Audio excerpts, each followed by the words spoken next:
Un oiseau qui avait percuté une vitre gisait à terre. Un singe le trouva et le prit dans sa main. La question, qu'allait-il faire? Le jeter en l'air, l'écraser avec ses pieds, le dévorer? Non, il étendit les ailes de l'oiseau pour voir s'il pouvait encore voler. Mais l'oiseau n'en était pas capable. Alors, le singe, le tenant dans sa main, monta sur une branche, écarta ses ailes et le lança. L'oiseau tomba, et d'autres singes s'approchèrent, mais aucun ne put lui faire de mal, car son protecteur veillait. L'oiseau, sauvé, finit par s'envoler. Dieu a mis la compassion dans le cœur des humains, mais les recherches révèlent que les animaux aussi éprouvent ce sentiment qui est la signature de leur créateur. Un berger s'était cassé une jambe dans un affrontement avec une éléphante. Il expliqua plus tard qu'après l'avoir frappée, l'éléphante s'était rendu compte qu'il se trouvait dans l'incapacité de marcher. Alors, elle l'aide à se lever avec sa trompe. Puis, elle l'avait, dit-on, adossé à l'ombre d'un arbre. De temps en temps, elle l'effleurait de sa trompe, comme pour lui dire qu'elle veillait sur lui.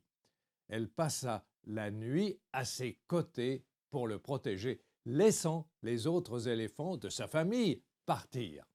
Sa priorité semblait vraiment être la sécurité du berger blessé. J'aime à penser que Dieu, le Créateur, a mis la compassion dans le cœur de toutes ses créatures.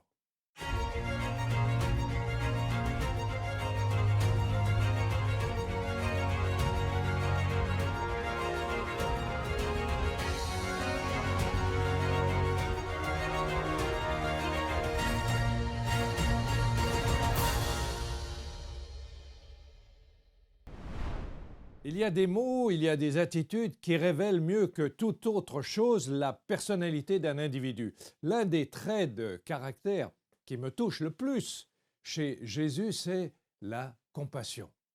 Voyant la foule, écrit l'évangéliste Matthieu, Jésus fut ému de compassion. À Jéricho, en voyant et en entendant deux aveugles crier « Aie pitié de nous, Seigneur, fils de David !» Matthieu écrit que Jésus fut ému de compassion. Et lorsque dans la ville de Naïn, il assiste à l'enterrement du fils unique d'une veuve, Luc, l'évangéliste, qui, ne l'oublions pas, a recueilli les témoignages des apôtres, alors Luc écrit « Le Seigneur, l'ayant vu, fut ému de compassion pour elle. » Les trois premiers évangélistes relèvent cet aspect. C'est quelque chose qui les frappe. Leur maître fait des miracles, il change l'eau en vin, il ordonne à la tempête de se calmer, il nourrit des milliers d'hommes, de femmes et d'enfants, il ressuscite des morts, lui-même ressuscité, et il est enlevé par une nuée d'anges dans les cieux. Mais on pourrait dire, c'est plus qu'un être humain, c'est un Dieu, c'est Dieu. Mais ce personnage extraordinaire est ému de compassion devant la maladie, la mort, la faim, la détresse. Jésus pleure sur Jérusalem. Il est troublé quand il démasque Judas à Gethsémane. Il est saisi de frayeur, d'angoisse. Son âme est triste jusqu'à la mort, écrit Walter Luthi. Jean n'utilise pas l'expression ému de compassion, mais il se souvient que, retrouvant Marthe et Marie à la mort de leur frère Lazare, son ami, Jésus pleura. C'est le plus court verset de la Bible. Jésus pleura. Alors, qu'est-ce que la compassion? Le mot original grec, traduit par compassion, vient de la racine splagana, qui signifie les entrailles, c'est-à-dire le plus profond de son être. Il vient aussi du latin compati, compatir en français, composé de com qui signifie avec et pati qui signifie souffrir. Le verbe compatir veut dire souffrir avec. Et il a donné le nom compassion. Le dictionnaire Robert définit la compassion comme un sentiment qui porte à partager les souffrances d'autrui. Pour Adam Smith, le philosophe et économiste écossais du XVIIIe siècle, la compassion est une émotion que nous ressentons pour la misère des autres. Depuis l'Antiquité, le thème de la compassion a produit beaucoup de réflexions chez les philosophes, à commencer par Aristote et Sénèque. Il y a ceux qui la considèrent comme une vertu et ceux pour qui elle est une faiblesse. Aristote, Rousseau, Smith la louent comme Lao Tzu, le sage chinois, qui écrit « Être courageux sans compassion mène à la mort ». Par contre, Sénèque, qui vécut à l'époque du Christ, et les stoïciens mettent en garde contre la compassion qui, pour eux, est une émotion. La compassion fait de nous des êtres sensibles.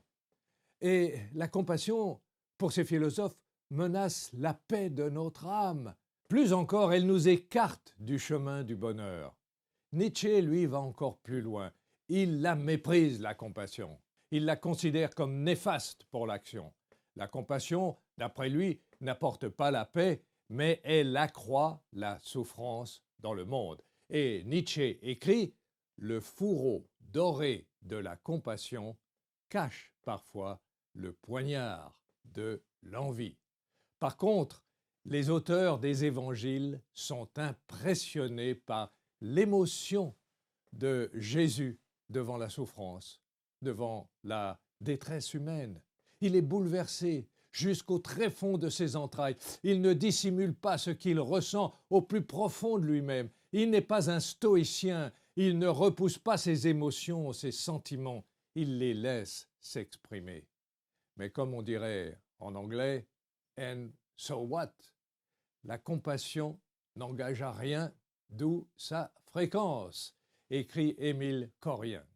Et il ajoute avec un certain cynisme, « Nul n'est jamais mort ici-bas de la souffrance d'autrui ». Les disciples, eux, sont surpris. Ils ont probablement du mal à comprendre à quel point Jésus aime les gens. Il est venu pour les sauver et pour cela, il est prêt à donner sa vie. J'imagine que certains d'entre eux, les disciples, associent ce sentiment, la compassion, à de la faiblesse. Vous avez entendu dire de quelqu'un « elle ou il est très gentil ». À première vue, c'est un compliment. Mais cela dépend de qui le dit. Si ce sont des entrepreneurs, des hommes d'affaires, des hommes d'action, la qualité alors, il est très gentil, devient un handicap. Il est très gentil, mais, sous-entendu, il va se faire dévorer.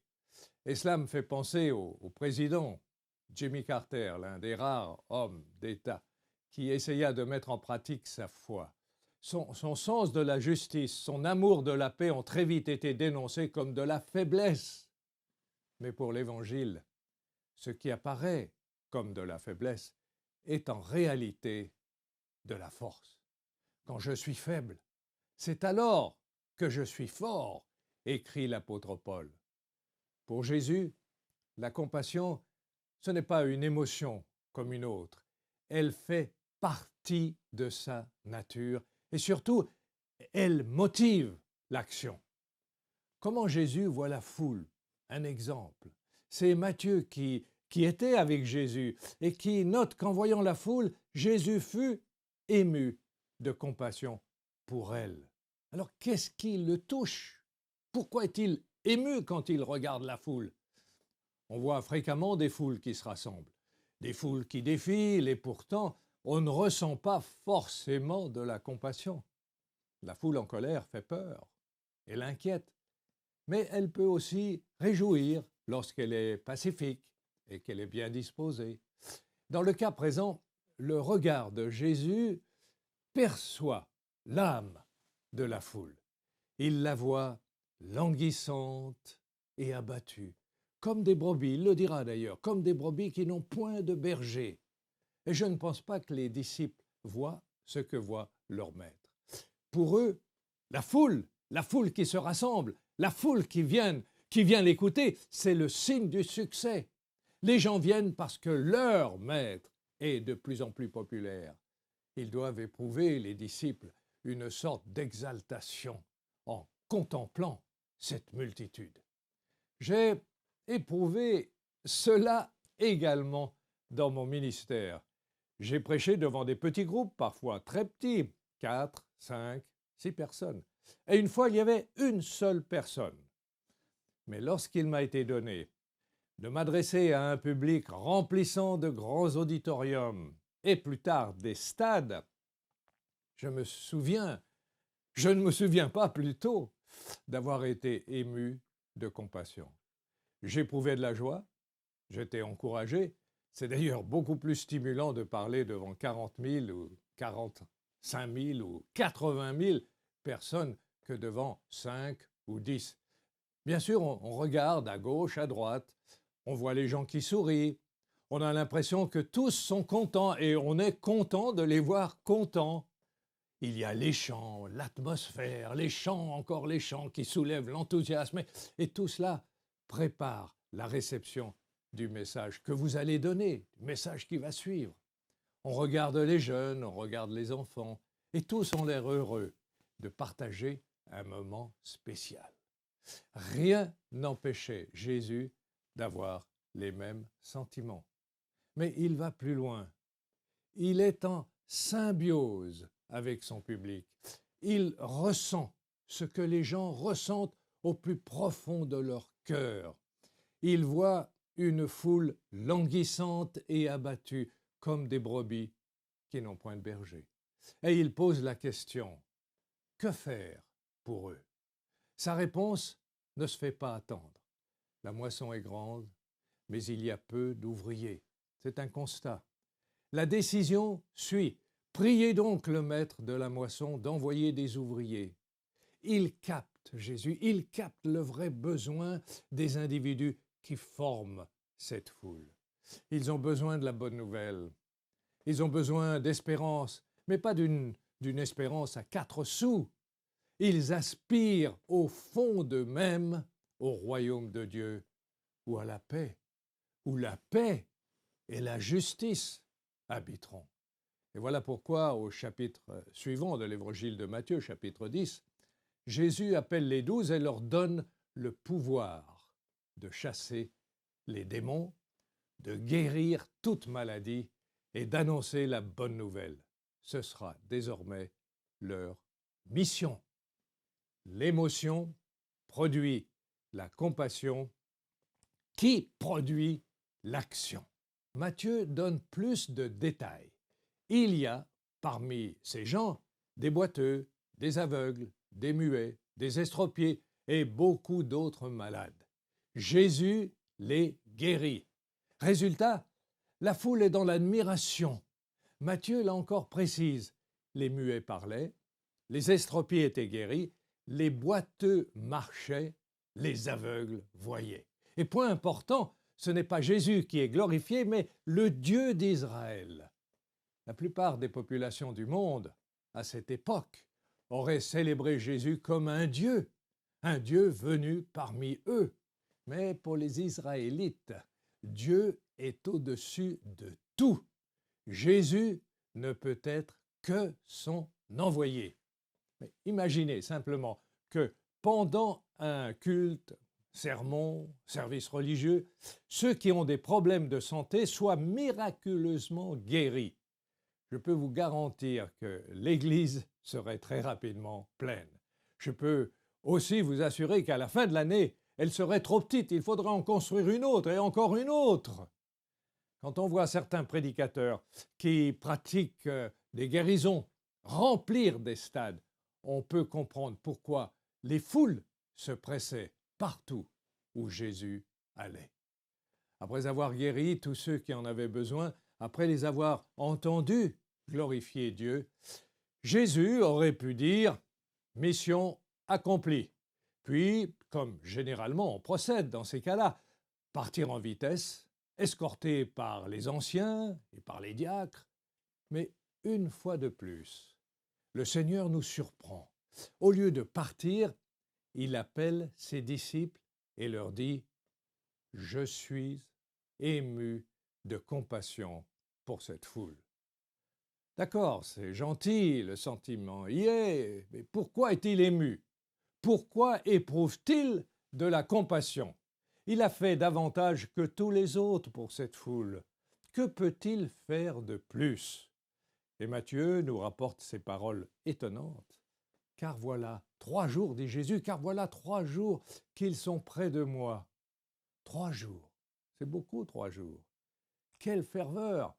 Mais ils ne sont pas venus pour rien. Combien d'aveugles, d'estropiés, de malades seraient prêts à rester 1 semaine, 1 mois entier, et même 1 année s'ils avaient l'assurance d'être guéris? Ils ont été guéris. C'est le mieux qu'ils pouvaient espérer. Mais voyez, là encore, Jésus va plus loin. Il ajoute « Ils n'ont rien à manger ». Alors je me mets encore à la place des disciples. Ils n'ont rien à manger. Ouais, ils n'ont rien à manger. Ils n'ont rien à manger, qu'il a dit. Mais ce n'est pas notre problème. Nous ne sommes pas une organisation humanitaire. Je me souviens d'avoir vu à Luanda, en Angola, pendant la guerre, des hommes, des femmes, des enfants venir très tôt le matin et rester sous un soleil de plomb toute la journée dans un stade pour nous écouter. Les conditions d'hygiène étaient extrêmement rudimentaires. C'était difficile pour ceux qui parlaient de ne pas penser au sacrifice que tous avaient dû faire. Mais, programme oblige, nous n'y pensions pas très longtemps. Oui, on peut être ému, mais que faire? Il ne m'est jamais arrivé qu'en voyant la foule, je me sois adressé au trésorier pour lui poser la question « Est-ce que tous ces gens-là ont mangé ?» Pourtant, c'est ce que Jésus fait. Poser cette question, ça ne s'improvise pas. Elle révèle cette question, le souci qui habite celui qui la pose. Jésus connaît la réponse et il dit « Ils n'ont rien à manger ». Il les a observés pendant 3 jours. Il a vu que leur petit sac où on met un peu de pain était vide. Il s'intéresse à chacun d'eux. Où l'émotion et la compassion s'arrêtent-elles? Confrontée à la dure réalité, la compassion s'avoue souvent impuissante à répondre aux problèmes. Jésus, lui, va plus loin. Il dit, et là encore, les mots nous touchent, il dit « Je ne veux pas les renvoyer à jeun, de peur que les forces ne leur manquent en chemin. » Voilà un souci que je n'ai jamais eu. Les disciples non plus d'ailleurs. Jésus non seulement pense à ceux qui n'ont pas mangé, mais il s'inquiète pour leur retour à la maison et suit le miracle de la multiplication des pains. Avec le Seigneur, la compassion ne reste pas à l'état d'un sentiment. Elle motive, elle pousse, elle contraint à l'action. Troisième exemple se trouve dans l'évangile de Luc, chapitre 7, versets 11 à 17. Jésus, ses disciples et une grande foule qui le suit passent près de la porte de la ville de Naïn. Ils croisent une procession funéraire. Le Seigneur, là encore, aurait pu se mettre sur le côté et s'incliner avec respect, comme vous et moi, en pareille situation. On ne lui demande rien, mais lui observe, il s'intéresse et probablement il s'informe. Que s'est-il passé? C'est un jeune homme qui est mort. Non seulement c'est un jeune homme, et la mort d'un jeune est un événement d'une grande tristesse, mais c'est un fils unique. Alors la tristesse s'ajoute à la tristesse. On pense à la douleur que doivent éprouver les parents. L'aspect dramatique de l'événement s'amplifie encore lorsqu'on apprend que la maman est veuve.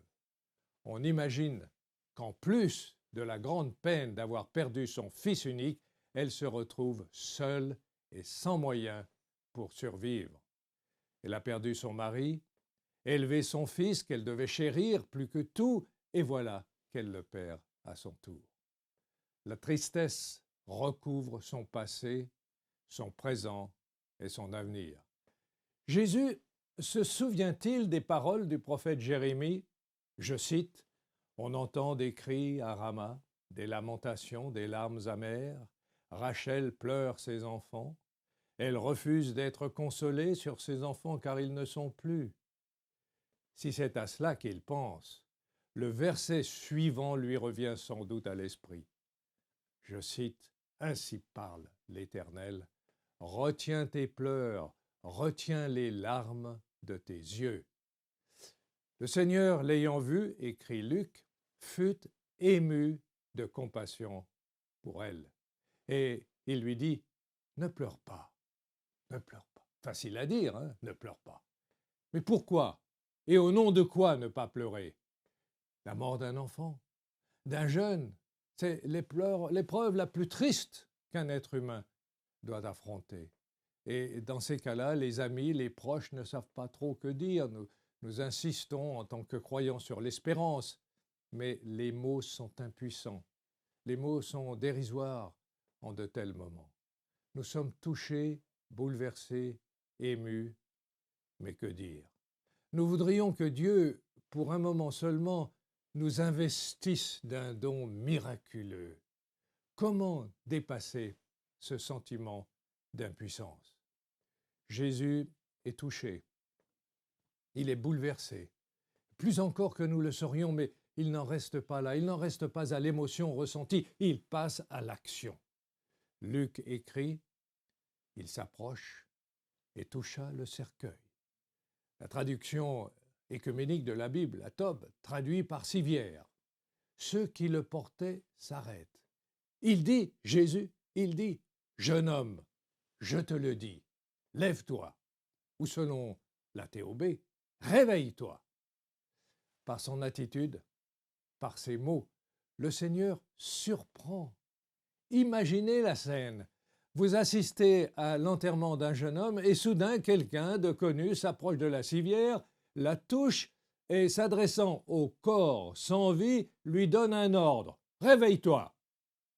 Comment réagiriez-vous? Ma première réaction serait de dire « Mais qui est ce malade? Il faut le maîtriser, il faut l'arrêter. » Puis, curieux, je voudrais voir ce qui va se passer. Dans ce cas, tout va très vite. Et comme si vraiment le jeune homme dormait, il se réveille, s'assit et se met à parler. Peut-être se dit-il, j'ai fait un mauvais rêve. Pourquoi il y a tous ces gens? Certains commentateurs n'hésitent pas à dire que le jeune homme n'était pas mort, mais se trouvait dans un état proche de la mort, ce qui arrive parfois. Le fait est que Jésus lui a sauvé la vie. Et, écrit Luc, il le rendit à sa mère. La foule est à la fois émerveillée et saisie de crainte. Comment est-ce possible? Jésus est alors vu comme un grand prophète et c'est Dieu qui est glorifié. L'émotion a donné naissance à la compassion qui a produit l'action.